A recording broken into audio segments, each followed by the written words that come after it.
2024 May 11 തൊഴിൽ വാർത്തയിൽ വന്ന കറന്റ് അഫയേഴ്സും അതിന്റെ വിശദാംശങ്ങളുമാണ് ഈ വീഡിയോയിൽ പറയുന്നത്.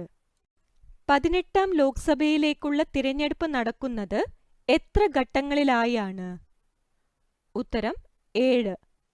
2024 ഏപ്രിൽ 19 മുതൽ ജൂൺ 1 വരെയാണ് തിരഞ്ഞെടുപ്പ്. ജൂൺ 4-നാണ് ഫലപ്രഖ്യാപനം. 543 ലോക്സഭാ മണ്ഡലങ്ങളിലേക്കാണ് തിരഞ്ഞെടുപ്പ് നടക്കുന്നത്.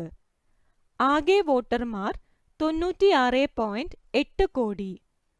അരുണാചൽ പ്രദേശ്, സിക്കിം, ആന്ധ്രാപ്രദേശ്, ഒഡീഷ എന്നീ സംസ്ഥാനങ്ങളിലെ നിയമസഭാ തിരഞ്ഞെടുപ്പുകളും 13 സംസ്ഥാനങ്ങളിലായി 26 നിയമസഭാ മണ്ഡലങ്ങളിലേക്കുള്ള ഉപരിതിരഞ്ഞെടുപ്പും ഇതോടൊപ്പം നടക്കും. ആരുടെ ആത്മകഥയാണ് life my story through history?